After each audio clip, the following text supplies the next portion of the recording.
you. That got me all emotional just hearing that. Thank you so much. Yeah, thanks everybody for being here too. Yeah, I know you guys could be doing a million other things more exciting than listening to me. So thanks for coming for the ice cream. We thanks appreciate for coming. it. Yeah, thanks for coming. Yeah, I guess we'll get started. I would say we prepared something, but in all honesty, she prepared this nice slideshow for us. So, team projects ever since high school. Yeah. You know how team projects go. Yeah. Yeah. So we'll kind of do a little intro. So we'll start with a quote from Daniel.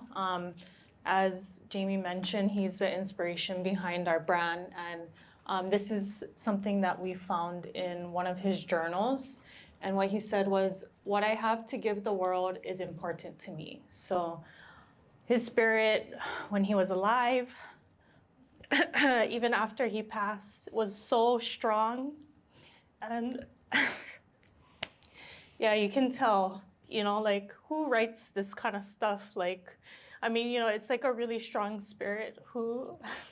I got you. Yeah, so yeah, he just inspired, like, especially the kind of the foundation for us kind of going all in on the business.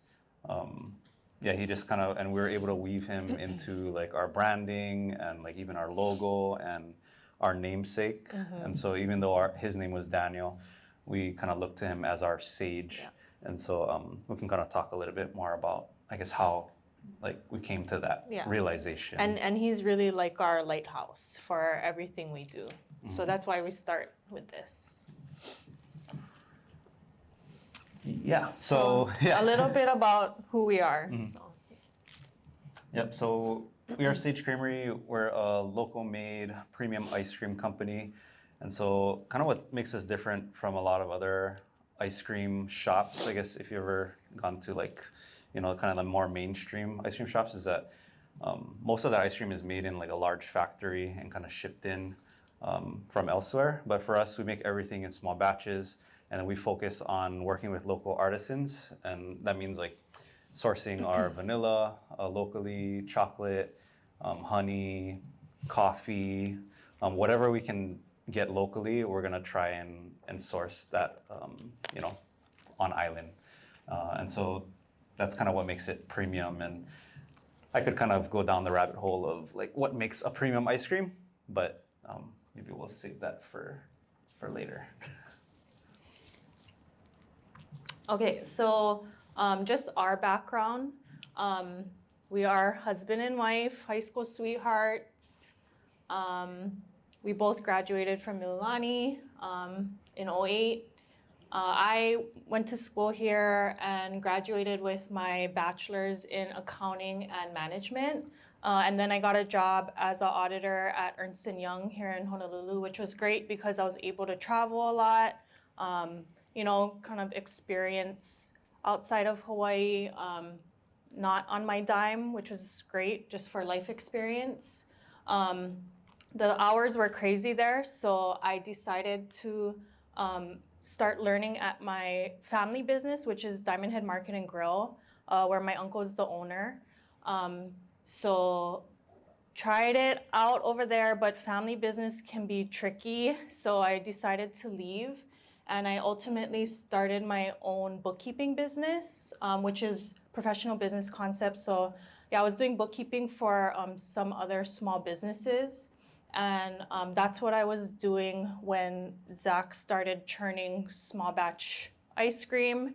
And then I kind of pivoted from that into Sage Creamery full time. Yep. Like she mentioned, Mililani 08, which is a ways away. My journey, I started in the military, and so I was still in high school when I joined. But I had spent 8 years as a watercraft operator. It basically means we move stuff for the Army on boats. And during that time, I was able to get my bachelor's in political science and had actually planned on working for the Office of Hawaiian Affairs. At that time, was really interested in local politics specifically Hawaiian politics. But I decided to go into the family business somehow, and first job out of college after I graduated was working with Courtney at her family's business, Diamond Head Market and Grill, and that was like my first taste of like a small business atmosphere, which, like she mentioned, can be really hectic but really rewarding, because I feel like that was the first time we got to see like her uncle kind of like creating dishes and making food, and he actually didn't have any like professional background. It was all self-taught, and was actually where I was able to make ice cream and sherbet. Actually, I thought back to it. That's what the presentation kind of helped with, was looking back. I didn't even realize that that was where we first started selling ice cream, and that was like 2016. Was at Diamond Head Market, and so from there, I met this guy that opened a rum distillery, and it was really small at the time. It was really like, I feel like we only had like 30 acres, but I don't know if you guys heard of Kohana Rum. But it's a farm-to-bottle rum distillery. I was about to say we grow, but they grow all of their sugarcane. Now they're at like 300 acres. But yeah, it was really fun to be a part of that, because that was like another small business that I got to see kind of like grow from this really small farm where we only had like 2 people come in every day to buy rum, grow to this. They're really large now, like they're on Hawaiian Airlines and in California, Costco and all that stuff. So I'm still in touch with them, and definitely a resource for us. That's where we actually got a lot of like the ingredients that we use now, like our chocolate, our honey. Those are all like vendors that he worked with at Kohana Rum. And then, during the pandemic, I was still working there, but had more free time in the evening. So then we had already planned on selling ice cream on the side as a side hustle, but kind of making sure we're making, like, I guess not just the right decision, but I don't know, like an authentic decision, I guess. And not just kind of what everybody else wants, but what's right for us. So this is the timeline of our business so far. As we mentioned, we started just selling on Instagram. We kept selling out. So that kind of propelled us to go into it full time and go into the farmers markets. The farmers markets were great because that allowed for a regular stream of income. We were getting sales on a weekly basis, multiple times a week. And then we launched the ice cream truck, which really just made the mobile farmers markets like more accessible for us, and allowed us to, I guess, do more events. And I don't know, something about like when you get a truck, everyone thinks you're more legit. So that also just helped the brand, I would say. And then finally, earlier this year, on Daniel's birthday, which was in February 2024, we opened our shop, our first brick and mortar. So this is just kind of like a little glimpse into what it looked like. So literally, back in 2020, as you can see, there were a lot of mass pictures that it was kind of funny to see. But yeah, this is literally my mom's garage in Mililani, because we don't have a garage in our townhouse. So luckily my mom is very clean, but we were packing ice cream in like 80 to 90 degree weather. I don't even know how we were doing that, but Zach found this ice cream machine off of Facebook Market, and like we basically, those were like the first 2 main expenditures to start the business, was purchasing this ice cream machine, which we got for a good deal, and getting like a pallet of dairy from the mainland, because like he said, we don't have any local dairies. So those 2, like maybe like close to $15,000 in total. Yeah. Like that's kind of what started us off. And he and I were just churning ice cream. He's the ice cream guy. I actually prefer fish and sushi, but I come from an accounting Excel background, so I was like keeping track of the orders and like just kind of making sure the operations part of things went. he never really asked me to help, but I just was there. I just jumped in. But anyway, so this is kind of just a reflection of, yeah, we just used what we had at the time and we started. And then as you can see, we were doing pickups from my mom's house. And then as we mentioned before, we were doing deliveries out of my Honda Civic. So, yeah. Mm-hmm. Yeah, a little background on that ice cream machine. It's a 1 gallon machine, meaning like every half hour we could probably churn, just about 1.5 gallons. But yeah, off of Facebook Marketplace, this lady had it in her garage. At first, she wasn't going to sell it to me because she wanted to sell it to a woman entrepreneur. And so I was like, oh, but I really need an ice cream machine. And she was like, maybe later. And so I had to wait like, I don't know, maybe like 3 months or so before I tried again. I was like, if you didn't sell it yet, I would love to buy that from you. I'll pay full price. And luckily, she was selling it for like, I think she sold it for like 7,000. And that was like, I had basically emptied my savings at the time. And usually that would cost about 14,000. That little machine is like a $14,000 machine. And so that's another barrier I think into ice cream. Like a lot of people don't consider is like the equipment to kind of get started to make ice cream is actually kind of like a hefty little price. But luckily she was selling it at a decent price. So that's how we got started. So this is our farmer's market setup. This picture is actually like the very first mock-up. I just took the picture so Zach could look at it and kind of approve, like, is this what we're gonna do? But yeah, so this has been our life for maybe like the first three to 4 years. At one point we were doing we did the Blaisdell, the Mililani, KCC, and Kailua farmers markets. I think at certain points we were doing like up to 3 markets per week. And yeah, it was great because Zach had previously worked at the Hawaii Farm Bureau, which is a very affordable option for farmers markets. But it's because they support like farmers and value-added products like in Hawaii specifically. But because he had been a market manager, he kind of had the in to push our application along. So we were able to get into these affordable farmers markets pretty quickly. But yeah, this was before the truck. So he actually also got that ice cream cart. It has like the freezer plates inside so it can keep frozen for maybe like 4 hours even without electricity. But yeah, so same thing, like we just used his Toyota Tacoma, got a trailer hitched on the back, and we would push the ice cream cart on and off, and yeah. Anyways, I don't miss this at all. So nice. So nice to look back and see that we're not doing that anymore. Okay, so yay, we got the ice cream truck.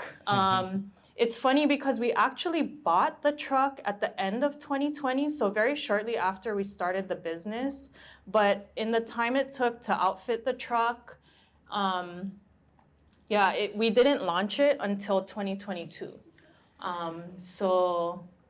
But yeah, when we did, we did kind of like just whatever we needed. Again, I mean, we're very practical in our purchases. As you can see, that's me and Zach putting the decals on ourselves because he didn't want to pay the $200 to just have them do it. It wasn't. It was more like $1,000. Oh, was it? No, for them to put it on? Yeah, for them to put it. It's like double. Okay, well, anyways, so we saved a lot of money.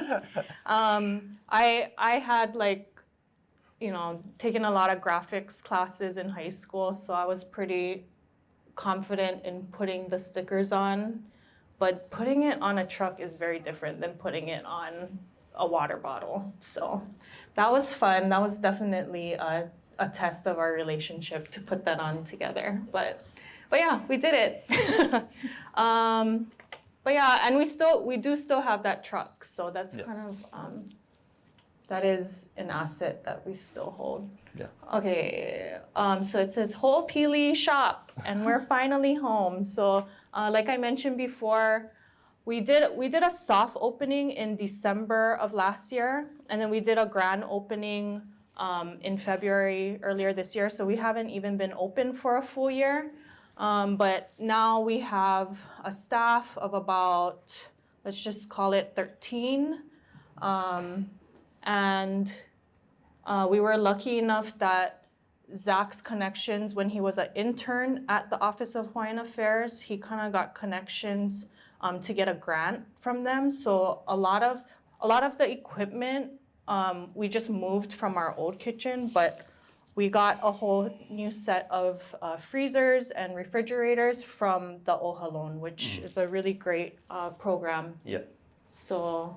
And so like, yeah, even along the way, so from the farmers markets to the truck to the shop, it kind of allowed us to expand our offerings. So, right, we're an ice cream company, but we also do coffee too. So like with the truck, we started to offer coffee drinks like espresso and lattes. And then with the brick and mortar shop, we can, now we have like a full espresso bar and then matcha. Started doing matcha this year, and yeah, just kind of helped to expand our offerings, which is good because being inside of the neighborhood with on the west side, there's not really as many options, obviously, as like town, because everything, all the businesses are here, but the west side is kind of developing a lot now, and especially in the area that we're in like a developing neighborhood where a lot of young families are starting to move into. And it's actually a 3-story building that we're a part of. And so there's 3 stories of residents above, and then all of the bottom units are all commercial. So it's kind of cool because the people that live in the neighborhood come for coffee, ice cream, matcha. And so that's kind of the progression of like just doing ice cream with the farmers markets, and then with the truck doing more events, and then the shop, more offerings. Okay, so at this point, oh man, you can hear the audio. Oh. Shucks. So here's what we do well. This is our little puppy boy Rolo. I just wanted to put him on our slide deck. There's a truck in it, so it counts. But yeah, so what we do well, at this point, I think what we know is that we're good at sourcing. This is something that Zach, like I mentioned before, he got a lot of contacts at Kohana. Even, just in his personal, that's his personal interest, is to just go to coffee shops, go to new places and just see what are people selling and what are they using, and he just loves peeking behind counters. Yeah, that's true. And then, but as far as the sourcing and stuff, it was a pretty conscious, I guess, decision, because it wasn't just because nobody else was doing it, but it was because we want to support other local businesses doing cool things. And so even just, I think back to meeting the vanilla farmer on the North Shore, he was just starting out, and I had met him at that Farm Bureau event. So when I was working as a market manager, just connecting with all the different farmers and local businesses. It's just really cool to instead of supporting a farmer that you've never met, it's a lot more, personal, and also you can build a relationship with, I don't know, it's just a lot more fun, and I guess more, you can build a deep connection with the vendors that we get to work with. The sourcing, working with, I mentioned earlier, Manoa Honey, work with La'i Vanilla, Chadlu's Coffee. We work with Ube, who makes our Ube cookies for our ice creams. And then who else do we work with? A bunch of others. Even the sticker company. But yes, and storytelling. As you can tell, we incorporate storytelling a lot into our business. And I think it's an active decision to stay vulnerable, and to keep our personal aspect, to keep that in the business. It's my personal passion in the business part of it is to be able to not just tell our story, but tell Daniel's story. I think it's been really healing, even for like Zach's family. Like it's really nice to have a way to talk about the person who you've lost. And we're super lucky that Daniel was like such a strong spirit that like, yeah, he serves as like a really awesome example. And like, yeah, it's really fun to like talk about things. So, yeah.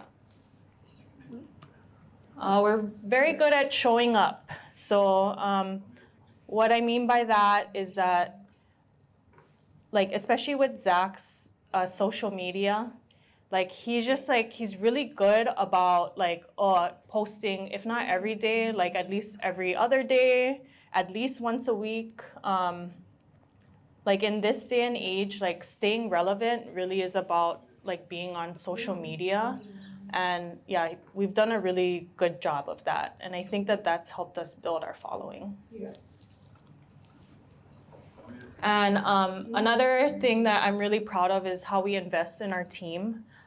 Being an ice cream business, like the workers who come through, they're not necessarily looking to like invest in a career in ice cream. They're kind of just coming through. They have like different things going on in their lives. So it's important for us to like sit down with everyone and see like what's important to them, what are they prioritizing, what are their goals in life, and like how we can get them there. We've made it a decision to like stay competitive in our pay. We offer free drinks, free ice cream. Like our main workers, they get like 6 pints a month. Like we want people to feel like they're taken care of and they're safe with us, because ultimately like this shop is like the manifestation of our dreams. So we want everyone who is showing up to like be present, like be a part of the mission, and like we just ask that like they just show up as like their highest version of themselves, like whatever that means, you know. Sometimes you can't go that high, you know, for the day, but we want people to feel like they are a part of our family. So these are the areas that we need focus on. Right now, like systems and processes and expectations are really important. We're going from just us two running things, and we can, you know, we've been together now for almost 17 years. So yeah, we can kind of like anticipate, you know, like we really know what the other one, well, we try to know what the other one needs at any given moment. But yeah, like there's a sense of trust within us, and there's a lot that goes unsaid. But now when we incorporate a team and we're scaling what we do, it's really important to have these systems in place. So this is the first time that we're needing to like get everything down on paper, making sure, like even getting clear on what is it that we want, right? Because we've never really had to say it out loud before.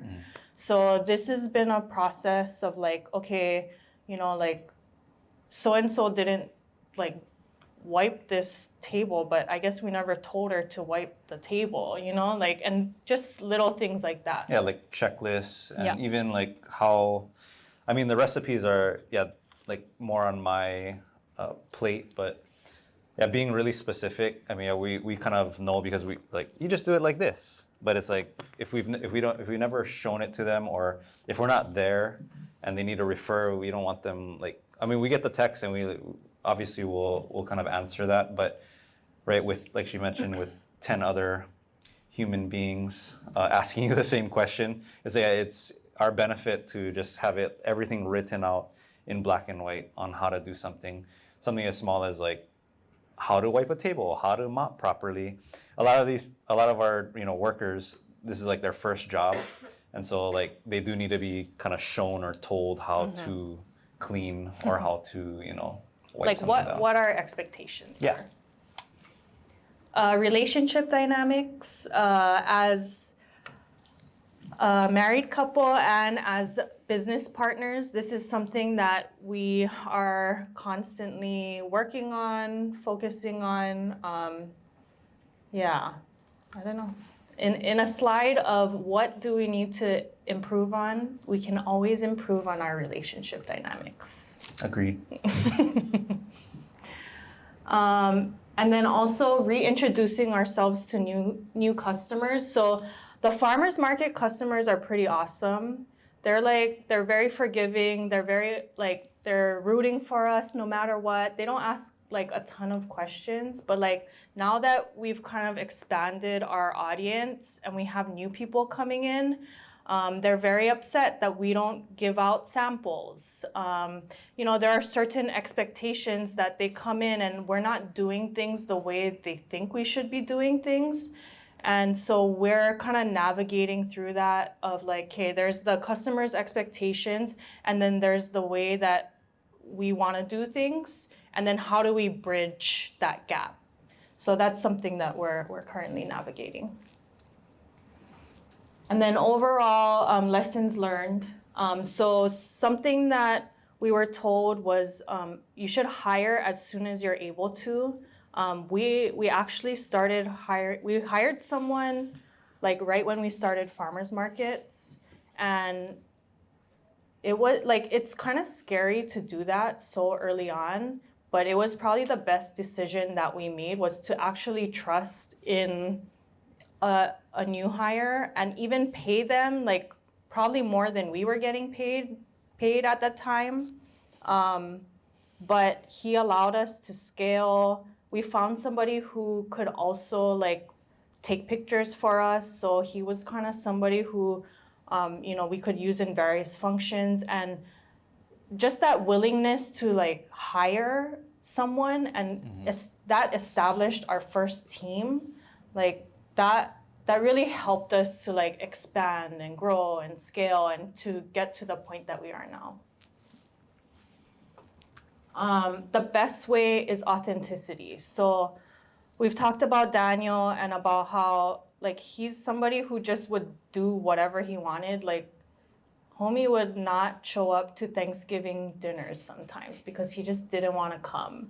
And like, it's great to have an example of somebody who just doesn't care, because, I mean, it's not that he didn't care, it's just that he just didn't feel like showing up, so he didn't. And that's something that we constantly need to remind ourselves in this business, because we have all of these talking heads now telling us how we should be doing things, and, it's a nice reminder that we're not for everyone, and if we're gonna do this business and we're gonna show up to this job every day, we wanna be happy doing it.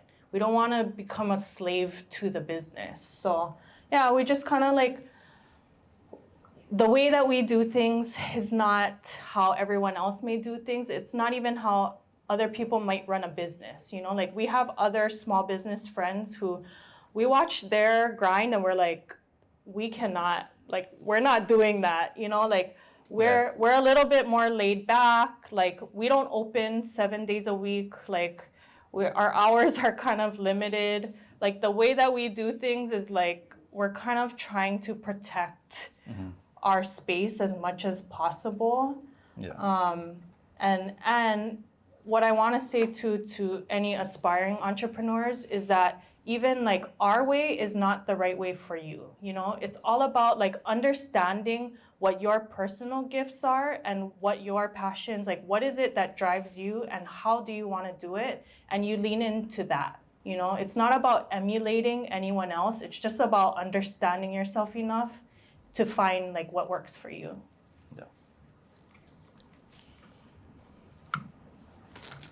So word of mouth works.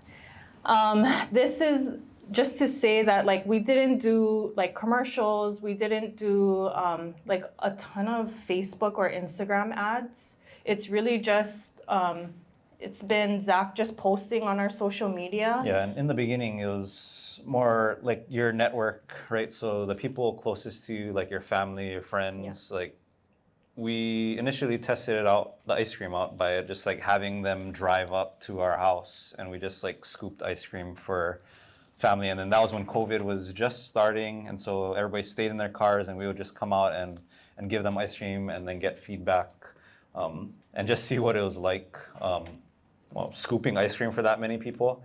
and then their feedback on like the flavors and stuff. And so, yeah, when she says like word of mouth, it's like it started from there, and then it kind of grew to, you know, from family and friends to, you know, aunties and uncles and second cousins and third cousins, and then, you know, everybody in the neighborhood kind of a thing. Because like you can pay a influencer, but then there's nothing more authentic and more believable than somebody telling you like, oh my God, my cousin just started this ice cream business and it was the best ice cream, you know? And even giving, like finding opportunities to give people ice cream for free and just like spark joy. And then they're like, oh my God, the craziest thing happened to me when I was leaving I don't know, Whole Foods the other day. Some guy walked up to me and asked me if I wanted a free scoop of strawberry ice cream. And like those moments, like those experiences that like are genuine shares, that's really what I think like helped us.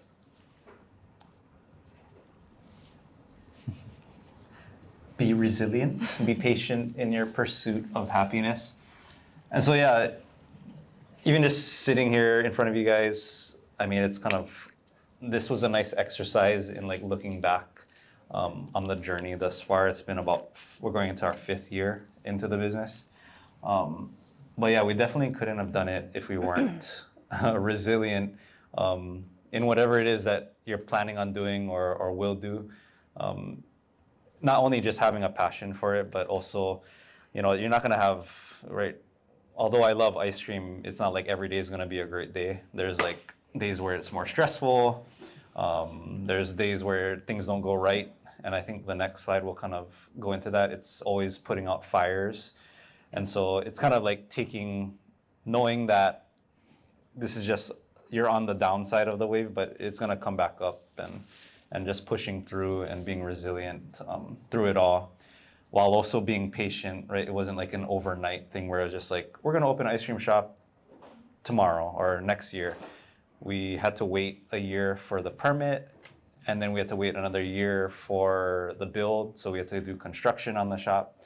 The ice cream truck, we had to wait a year because they had to build it, and then also getting like health department and grease trap and all these fun things that you don't think about before you start making ice cream came along the way. But there's kind of a blessing in that too, because we were able to build the following from Instagram. Like even before we set foot in a farmer's market, we had the momentum from Instagram. Before we opened before we ran the truck, we had the momentum from the farmer's markets, before the shop.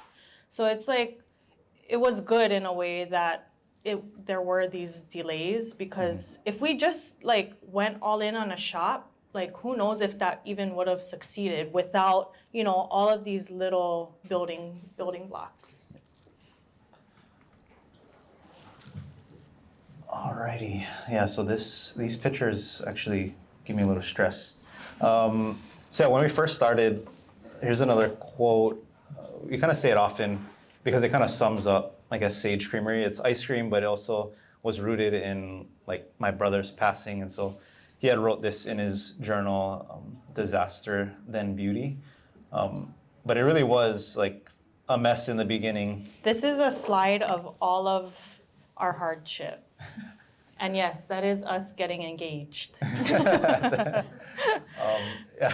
So starting at the top, we didn't realize that the ice cream machine needed a certain type of outlet. And so when we first started making ice cream in her mom's garage, we needed to borrow a generator to make the ice cream, our first batch of ice cream for Instagram. And so we use a generator. If you guys aren't familiar, like using a generator on like commercial equipment isn't really a good idea. You should be plugged into high voltage to keep it running. And so we would kick on the generator, plug in the ice cream machine. It would run for a little bit, and then all of a sudden the generator would die. We need to start it up again. It was a super dusty, heavy, extremely loud generator, especially running it in a residential neighborhood. Yeah. You didn't do it for that long. From my 90-year-old grandpa, so it's probably really old too. But yeah. But anyway, so that picture. That's how we ran it. Yeah.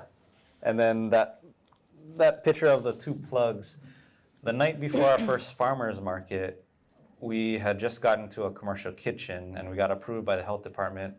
We thought the plug was the right outlet. Because but then it looks the same, looks, right? They look the same next to each other, these but plugs it's look just exactly the same. slightly off by just a little notch. And then we needed to call the friend that allowed us to borrow his kitchen to come in, and he somehow knew how to change the outlet on there and change the circuit and turn off the power and not get electrocuted. And the night before, it was probably like 10 p.m., he changed the outlet, and then we made ice cream that night, and then we sold it the next day in that next afternoon, which is insane now that I think about it. Anyways, and then there we are, with our trailer that we thought was gonna fit. It didn't, and so we had to borrow one from U-Haul the next morning. So we had to pay $200 for that U-Haul, although we thought the trailer would work.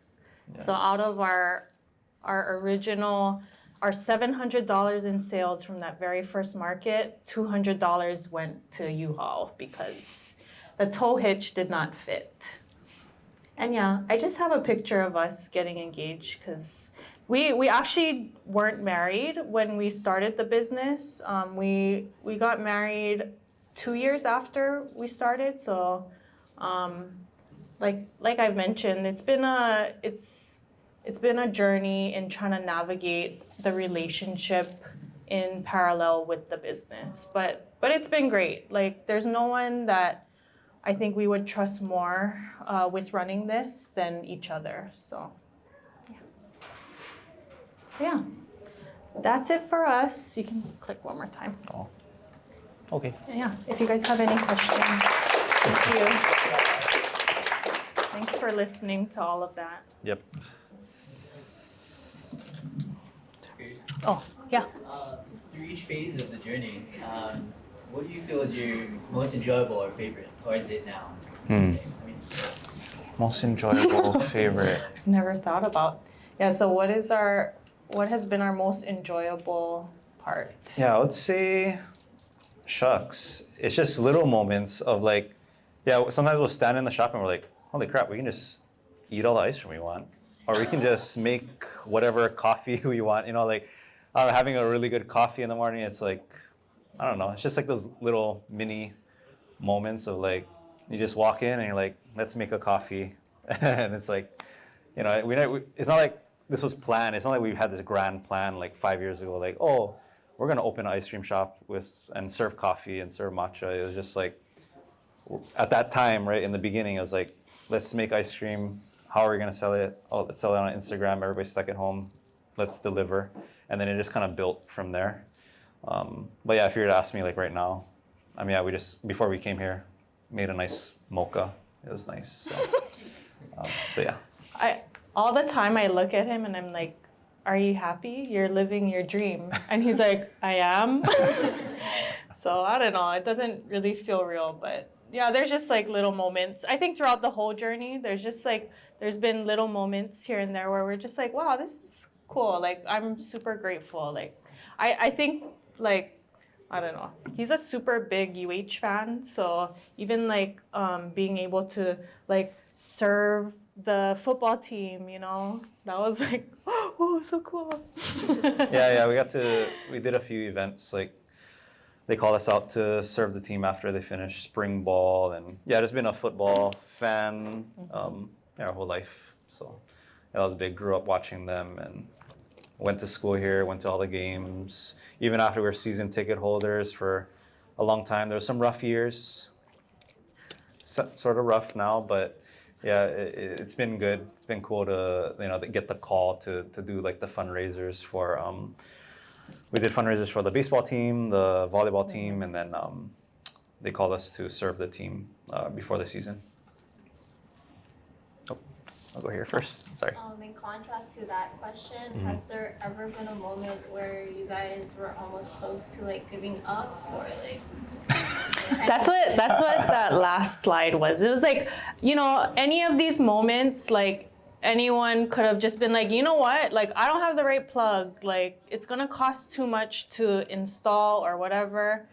But there's so many, like, those are just the moments that I had in pictures, right? But like, there's so many moments, like, and Yeah. you know, we keep bringing up like the relationship, like there's definitely been a lot of times where just even like imagine fighting with your boyfriend and it's like how many times you want to call that, right? I mean, in the course of our 17 years, there's been a lot of, like, just like our relationship, it's the same thing in a business, you know? But it's like you just know that you're just in it, you know? Yeah. And that, like you said, it's gonna get better and Yeah. you're gonna work through it. And It's hard enough to live with somebody, but then like to work with somebody and then go home and then, you know, you just do the whole thing like And we've been doing this for so long already. Yeah. And like, yeah, but yeah, it happens a lot.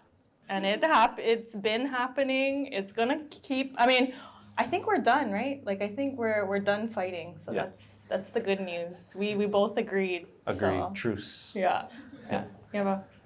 Yeah, so that's exactly the question that I would like to ask. There is an advice that do not start a business with someone you love. What do you think about that? Do you advise people to start a business with someone? I wouldn't recommend it, but you know, like she jumped in at the very beginning because she knew that I didn't have, you know, the orders written down somewhere. She knew that I, like even our orders that we took at the farmers market, we wrote it down on paper for some reason, but we didn't have like a POS system, so there's no way of keeping track. I don't know. I think like we complement each other, but I don't know if you're asking. It's really rewarding because you're like building something with somebody, and so I think like, right, like she mentioned earlier, it's not like we're telling you to do exactly what we did. It's kind of whatever works for you. Sometimes you have no choice, you know? Like how he said too, like we didn't plan any of this. Like he wasn't like, I'm gonna run a ice cream business and Courtney's gonna like do all the scheduling.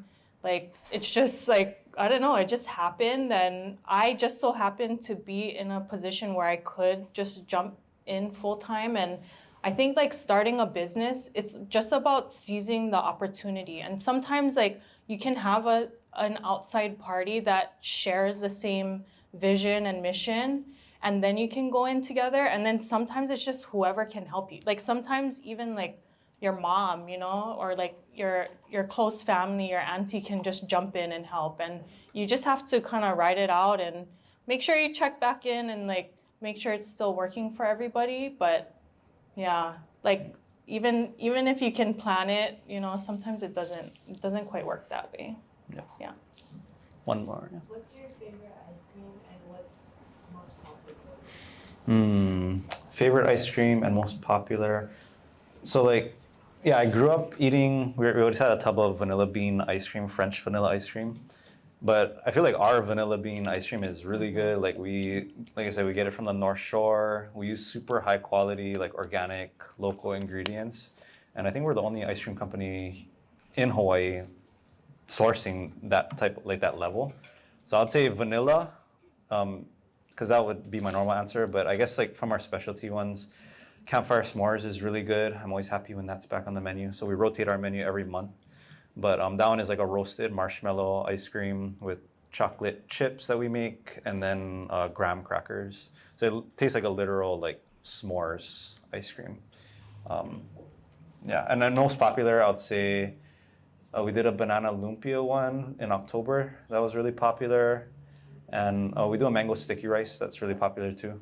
And the cookies and cream, like everyone is familiar with it. It's also probably one of the best cookies and creams you'll be able to have in Hawaii. We call it the gateway ice cream. Yeah. So like once you try that one, they're like, oh my god, and then it's like then everybody will try the other flavors too. Yeah, and my favorite from this month is, well, my favorite of all time, which we are running this month at our shop, is genmaicha.